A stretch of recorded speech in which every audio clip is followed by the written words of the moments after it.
देखती हुई आंखों, सुनते हुए कानों, धड़कते हुए दिलों, मचलती और बहकती हुई सांसों की खिदमत में अब्रार काशिफ का बहुत बहुत आदाब, प्यार, एहतराम और सलाम। न मैं कंघी बनाता हूँ, न मैं चोटी बनाता हूँ, न मैं कंघी बनाता हूँ, न मैं चोटी बनाता हूँ। गजल में याद बीती को मैं जगबीती बनाता हूँ। मुझे इस शहर की सब लड़कियाँ आदाब करती हैं, मैं बच्चों की कलाई के लिए राखी बनाता हूँ।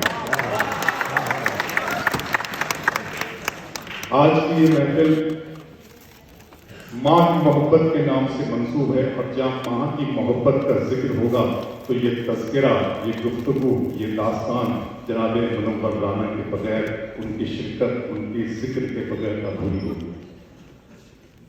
मूसा अलैहिस्सलाम को अल्लाह ताला ने एक सिफत अता की थी, तमाम नबियों को कुछ न कुछ सिफात अता की गई थी। मूसा अलैहिस्सलाम अल्लाह से हम कलाम हुआ करते थे, ये उनको सिफत और खुसूसियत दी थी। वो कोहे दूर पे जाते और अपने परवरदिगार और अपने मालिक से हम कलाम होते। ये सिलसिला चलता रहा। एक दिन वो गए और जब गुफ्तगू का सिलसिला शुरू हुआ, हम कलाम हुए अपने रब, अपने परवरदिगार से, तो गैर से निदा आई, ऊपर से निदा आई कि मूसा संभल कर, तुम्हारे लिए जो दुआओं के हाथ बुलंद करती थी तुम्हारी माँ, अब उसका साया तुम्हारे सर से उड़ गया है, लिहाजा हमसे संभल कर गुफ्तगू करना।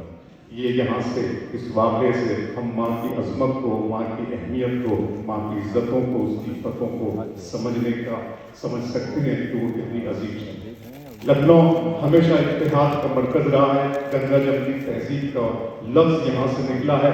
मैं मुनव्वर राना साहब से बहुत शुरुआती दिनों में जब घर पे, तो मुनव्वर राना, मैंने कहा कि मैं लखनऊ, मुझे निज़ामत दी गई एक मुशायरे की, तो मैंने उनसे कहा कि मैं क्या कहूँ, तो उन्होंने कहा कि औलाद तुम ये कहना कि लखनऊ वो शहर है जिसने अस्सलाम वालेकुम और नमस्ते या राम राम के दरमियान से एक लफ्ज़ निकाला और वो लफ्ज़ था आदाब। ये लखनऊ है। आप इस शहर में इस तरह से बात कर सकते हैं। जहाँ तक इत्तेहाद की बात है, गंगा जमनी तहजीब की बात है, तो गंगा जमनी तहजीब तो हर शहर में हमको नजर आ रही है। किस तरह की नजर आ रही है? आज गंगा जमनी तहजीब की क्या तस्वीर है, ये आप लोग इससे बखूबी वाकिफ हैं, बाखबर लोग हैं। मुख्तलिफ ज़राए से आप तक हर चीज़ पहुँचती है, लेकिन मैं माजी का एक बरफ उलटना चाहता हूँ। मेरा ख्याल है इत्तेहाद की इससे बड़ी बात किसी ने नहीं कही होगी। 1923 को जब मौलाना अबुल कलाम आज़ाद को इंडियन नेशनल कांग्रेस का सदर मुंतखब किया गया, तो आपने अपने सदारती खुतबे में एक बात कही थी, अध्यक्षीय भाषण में एक बात कही थी। उन्होंने कहा था कि अगर आसमान की बुलंदियों से इस वक्त कोई फरिश्ता जमीन पे उतर आए और वो मुझसे ये कहे कि हिंदुस्तान को अंग्रेजों की गुलामी से किसी वक्त, किसी पल, किसी लम्हे आज़ादी मिल सकती है, तो मैं, लेकिन शर्त यह है कि हिंदुस्तानी अपने हिंदू मुस्लिम इत्तेहाद से, अपनी गंगा जमनी तहजीब से दस्तबरदार हो जाएं, तो मैं उस फरिश्ते की ये शर्त कबूल करने से, मानने से इनकार कर दूंगा। क्योंकि मेरा ये मानना है कि अगर हिंदुस्तान को आज़ादी मिलने में ताख़ीर हुई तो ये सिर्फ हिंदुस्तान का नुकसान होगा, लेकिन हमारी गंगा जमनी तहजीब और हमारा इत्तेहाद जाता रहा तो ये आलम की इंसानियत का नुकसान होगा। आपने इल्म की इंसानियत की शम्मा यहाँ पे जलाई है। साहिर ने कहा था, खून अपना हो या पराया हो, नस्ल आदम का खून है आखिर। जंग मशरिक में हो कि मगरिब में, अमने आलम का खून है आखिर। टैंक आगे बढ़े कि पीछे हटे, कोम धरती की बांझ होती है। फतेह का जश्न हो कि हार का शौक, जिंदगी मैयतों पे रोती है। जंग तो खुद ही एक मसला है, जंग क्या मसलों का हल देगी। आग और खून आज बख्शेगी, भूख पर इhtiyaj कर लेगी।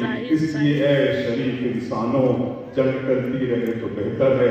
आप और हम सभी के आंगन में शम्मा जलती रहे तो बेहतर है, शम्मा जलती रहे तो बेहतर है। अहलिया ने, लखनऊ ने ये शम्मा जो माँ की मोहब्बत के नाम पर जनाब मुनव्वर राना को अकीदतों का सलाम पेश करते हुए जलाई है।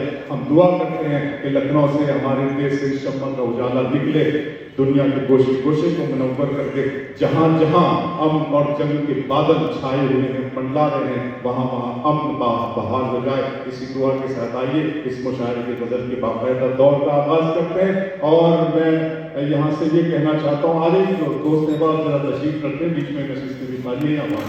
चाँद पर फूल फलक पर कोई तारा भी नहीं, मैं भी तन्हा हूँ बहुत, कोई तुम्हारा भी नहीं। یہ محفل مشاعرہ بہت خوبصورت ہو جائے گی. معین احمد صاحب نے اس نظم کو سجایا.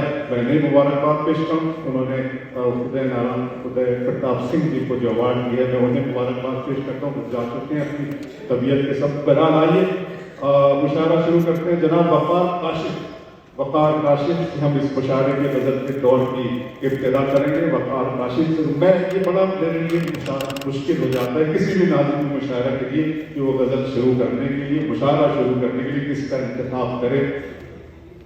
یہ مسئلہ میرا منیر نیازی نہیں کر دیتے ہیں. وہ کہتے ہیں کہ خیال جس کا تھا مجھے خیال میں ملا مجھے سوال کا جواب بھی سوال میں ملا.